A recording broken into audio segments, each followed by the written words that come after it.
Jeûne et longévité, jour 3 de 5. Let's go, je continue. Alors, qu'est-ce qui se passe? Comment ça se passe? C'est de ça que je vais te jaser aujourd'hui. Bon, ben t'as compris, jour 3 de 5, j'étais à mi-chemin.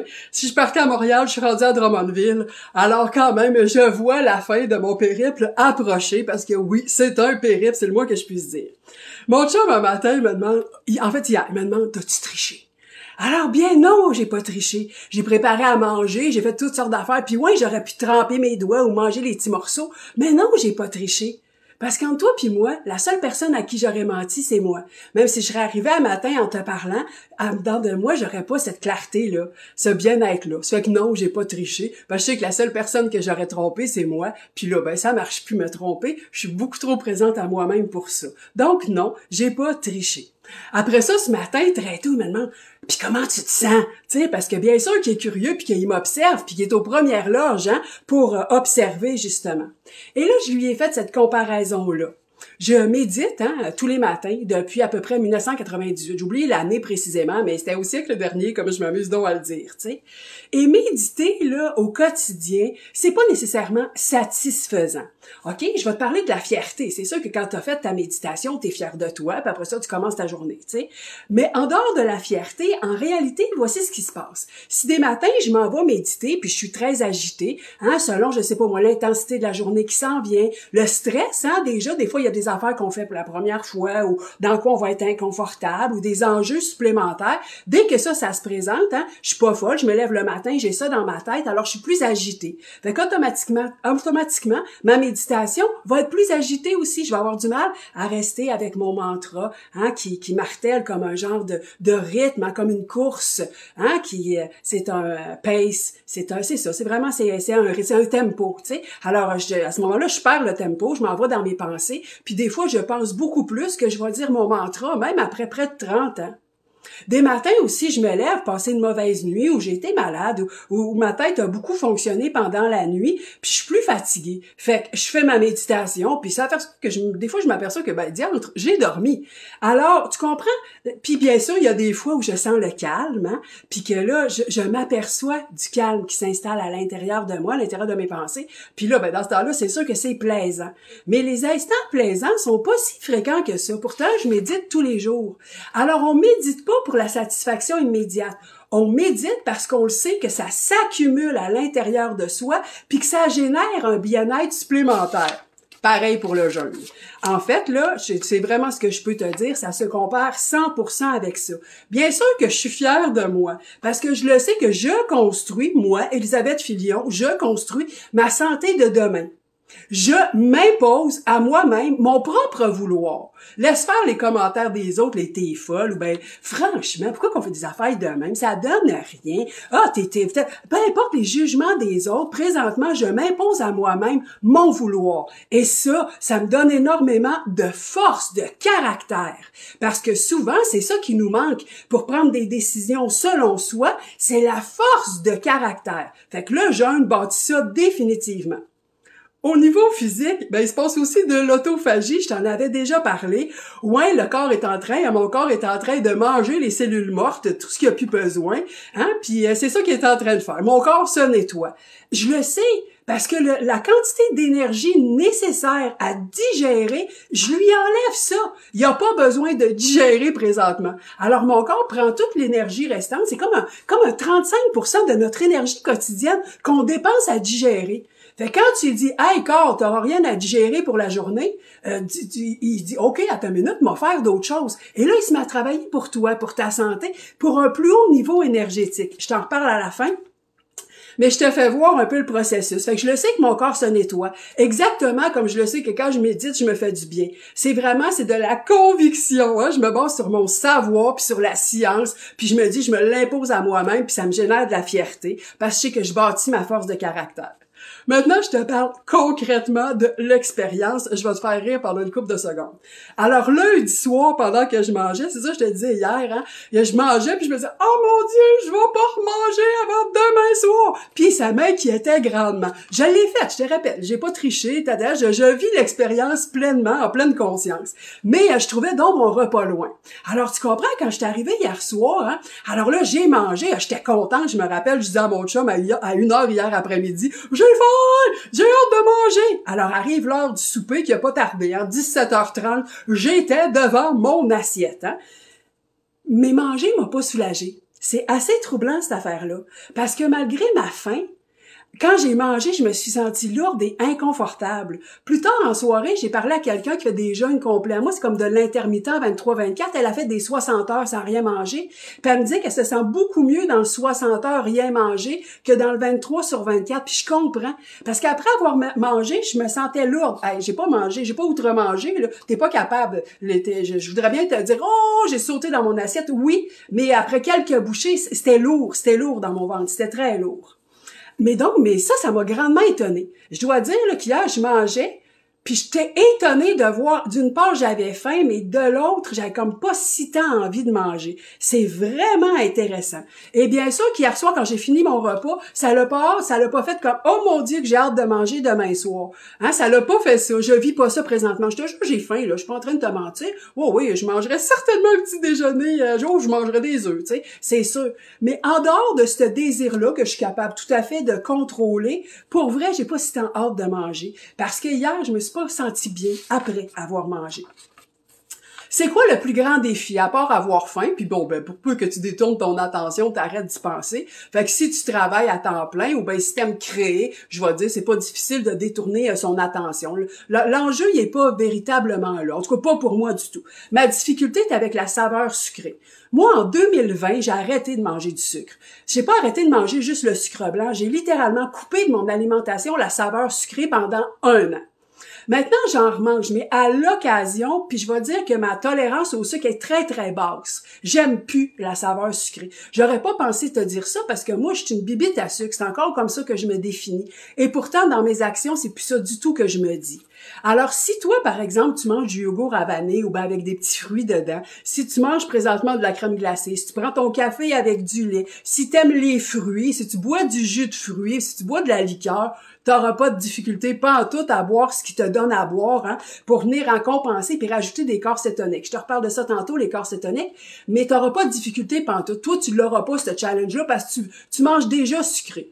Alors, ça va juste te faire du bien. Tu vas apprécier la chose, tu sais. Parce que moi, non seulement j'ai coupé la saveur sucrée, mais je veux dire, je prends mon café noir, puis dans l'eau, je mets du citron. Alors, tu vois que moi, j'aime l'amertume maintenant. C'est comme ma saveur de prédilection. Alors, il n'y a plus vraiment de glucides dans mon alimentation, très, très peu à l'avance. Alors, fait que si toi, tu manges sucré, ben, tu vivras pas ce défi-là le mois prochain quand je vais te challenger de venir jeûner avec moi, de venir te donner ce que je suis en train de me donner par toi-même avec ta force, bâtir ça à l'intérieur de toi. Donc, tu vivras pas cet enjeu-là si tu manges déjà du yogourt, si tu manges des fruits, si tu prends des jus de fruits ou même de la liqueur. Je veux dire, si t'es là-dedans, t'auras aucun problème. Au contraire, tu vas beaucoup apprécier. C'est quoi ma satisfaction? Qu'est-ce que je vis ce matin en ce 3e jour? En dehors de la fierté que je t'ai déjà parlé. L'enjeu est au cerveau. C'est là que ça se passe. Je le savais, en théorie, hein, je le savais en théorie. Valérie m'en avait parlé. Je l'ai entendu. Hein, j'ai écouté des reportages puis des choses comme ça. Fait que puis quand même là, scientifique. Là, j'étais pas au niveau. Vraiment, j'ai fait mes recherches avant de me lancer dans cette aventure avec moi. Et voici ce qui se passe en réalité présentement dans mon corps. Quand on mange normal, à partir de ce que tout le monde mange, c'est-à-dire beaucoup de glucides hein, dans notre alimentation, ben c'est de ça que le cerveau se nourrit. Tout est l'enjeu est ici. Hein. Alors le cerveau se nourrit du glucose. Hein? C'est comme ça puis si jamais le glucose il y en a pas tout à fait assez, ben il va venir même transformer des protéines en glucose. Alors, c'est avec ça que le cerveau de la majorité des gens fonctionne. Et ça fait des hauts et des bas. Hein. Tu le sais que la glycémie baisse et monte selon ce qu'on mange hein, pendant la journée. journée, ou alors quand on finit de manger, la glycémie est plus haute, puis après ça, elle baisse, fait que si tu prends une petite collation, ça remonte. Alors, tu as compris qu'on est comme ça en montagne russe. Notre cerveau, en énergie, vit des montagnes russes. Ça, c'est quand on vit sur le glucose, qui est le cas de, tu sais, je dirais 90-95% de la population. Si tu manges déjà peu de glucides, le corps va aller puiser dans ses réserves de glycogène. Bon, excuse-moi pour le petit mot scientifique, si tu veux aller le vérifier toi-même, G-L-Y-C-O-G-E, accent grave, N-E, glycogène. C'est en fait le glucose qui est conservé dans le foie puis dans les muscles. Alors, si tu baisses ta quantité de glucides, le corps va aller puiser dans le glycogène pour nourrir le cerveau. Et ça, puis à un moment, mais l'enjeu de ça, c'est qu'à un moment donné, si tu manges peu de glucides, je te disais que c'était mon cas déjà, là, tu sais. Alors, tu comprends que moi, mes réserves dans le foie puis dans les muscles sont déjà basses. Fait que si toi, t'es déjà dans le full glucose, ça va prendre un moment avant que cette réserve-là diminue. Mais sinon, pour autant, moi, je suis déjà dans cette étape-là. Hein? Alors, tu comprends, peu de glucides, donc, et puis là, je sais qu'il en reste plus ni dans mon foie, ni dans mes muscles. Et c'est là qu'on vit le wow. Je m'attendais à un wow, parce que j'ai fait une diète d'élimination il y a des années. C'est ça qu'on fait d'ailleurs avec notre challenge tout d'un coup. Cette diète-là, on encourage les gens. Et ça fait un formidable wow. Parce que les douleurs, je peux juste te le dire même, les douleurs disparaissent. C'est pas compliqué. La majorité des enjeux digestifs disparaissent. Et c'est fou comment on endure de la souffrance pour rien. Donc, j'avais vécu un grand wow avec cette affaire-là, d'où le fait que ça m'avait motivé à créer un challenge pour amener les gens à vivre cette formidable expérience. C'est pas ce que j'étais en train de vivre, c'est beaucoup plus subtil. Je suis contente, hier, je parlais avec une amie qui m'a remis les attentes à un bon niveau. Elle me disait, non, c'est beaucoup plus subtil que Capoir. Tu vas voir, c'est à un autre niveau. Et là, je comprends que tu te rappelles, le glucose, ça fait ça, hein, quand on se nourrit avec les glucides. Et bien là, je m'aperçois que c'est une ligne. Il y a plus de soubresaut en moi. J'ai juste de l'énergie mentale. C'est assez impressionnant. Et je comprends parce que mes glucides sont rendus très, très bas. J'ai mangé faible en glucides, puis le reste, j'en mange pas. Alors, je jeûne. Fait que tu comprends? Alors, ça fait beaucoup de clarté mentale puis une énergie très stable. C'est là-dedans que je suis ce matin. C'est vrai que ça fait un wow. Mais ça fait pas comme je te répète, ça fait pas le wow où t'es dégagé de des douleurs. Puis tu sais, ça, je veux dire, ça, c'est le wow suprême. Mais sitôt après ce wow suprême-là que tu dois absolument vivre une fois dans ta vie, je t'en supplie, vérifie ton alimentation parce que t'endures de la douleur pour rien. Mais un coup que tu as fait ça, après ça, ça devient les corps cétoniques. Et c'est là que toute la puissance se trouve, puis je sais que je suis là-dedans ce matin. Je m'en rends compte dans la clarté sur le fait que je m'endors pas, puis j'ai passé une très mauvaise nuit. Je m'en aperçois. Puis en plus, hein, tu sais, je te parlais des petits sachets qui me donnent à boire, puis en plus, je prends des corps cétoniques exogènes. Donc, j'en ai encore plus dans le sang. Ça fait que oui, je le sens, la clarté mentale, puis l'énergie stable. Fait que c'est vrai que mon corps se sent mieux. Parce qu'ultimement, le cerveau, il va prendre ce que tu y donnes. Si tu commences par y donner du glucose, hein, puis que c'est ça qu'on fait à peu près tout, ben il va fonctionner là-dessus. Puis il va fonctionner autant que faire se peut, puis il va faire de son mieux. Déjà, si tu baisses tes glucides en bas de 100 grammes, il va commencer à prendre le glycogène. Donc, il va se nourrir du glucose dans le foie puis dans tes muscles. Et là, déjà, tu vas avoir une plus grande stabilité énergétique, une plus grande concentration, une plus grande capacité de réflexion. C'est vraiment au niveau du cerveau l'enjeu. Puis si effectivement les réserves tombent à 0, puis que tu t'en vas en cétose, je comprends tout à fait. Puis encore mieux, si ton corps fait des corps cétoniques naturellement, ce qui est mon cas, mais présentement, puis qu'en plus tu prends des ketones, hein, donc des corps cétoniques exogènes de l'extérieur, là, c'est pas plus compliqué que ça, de dire tes bois. Fait que si tu fais un combiné des deux, c'est sûr que c'est un wow. C'est un wow qui est subtil. Je répète, c'est pas le wow de t'as plus de douleur, puis t'as plus d'enjeu. C'est pas ce wow-là. Mais c'est un wow de, gardons ça, j'ai du jus. J'ai de la tempérance. J'ai de l'harmonie. De la régularité. Et je comprends que là, c'est plus ça.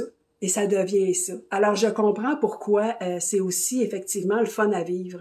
Parce que justement, ça, c'est déplaisant, tomber fatigué, bâiller, manger un peu, recommencer. Ça, c'est fatigant. Ça nous fatigue énormément. Alors que j'ai aucune de cette fatigue-là présentement, puis c'est très soulageant. Ouais, libérateur, c'est des mots que je pourrais te donner. Je te reviens demain, 8h30, pour le jour 4 de cette aventure. Je te dirai à partir de comment je me suis sentie après le repas de ce soir, parce que je m'en vais pas en jeûne complet. Je continue le 23-24. J'ai une ligne, c'est 5 jours, et je suis en train de le relever. Et oui, je te challenge déjà, le mois prochain, de venir le faire avec moi, de venir vivre cette expérience-là. C'est très important, parce que tout ça, c'est bon pour toi.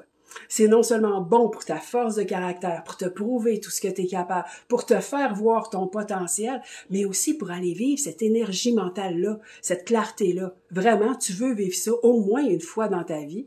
Puis je pense que tu vas assez aimer ça, que tu vas vouloir renouveler l'expérience. En tout cas, c'est mon cas. En ce jour 3, je m'aperçois que ouais, j'aurais pas du tout de mal à faire ça une fois par mois, parce que ça fait du bien, véritablement. Je te souhaite une belle journée. Je te tiens au courant demain, 8h30. Non, demain, j'ai un autre meeting à 8h30. Je suis sur un autre direct, mais surveille sur ma page. Viens de rejeter. Je vais être habillée différemment pour que tu puisses identifier. Gars, je l'ai écrit en haut, là, jour 3. Fait que demain, tu vas voir jour 4. Si tu veux voir la suite des choses de cette aventure en digestion intérieure. Hein, encore cétogène. Produit par moi-même, puis bien sûr, exogène. Fait que je t'invite à jeûner avec moi le mois prochain. Viens vivre ça. Viens vivre cette expérience-là. Fais-toi ce cadeau-là. Voilà, passe une belle journée. On se voit demain. Bye!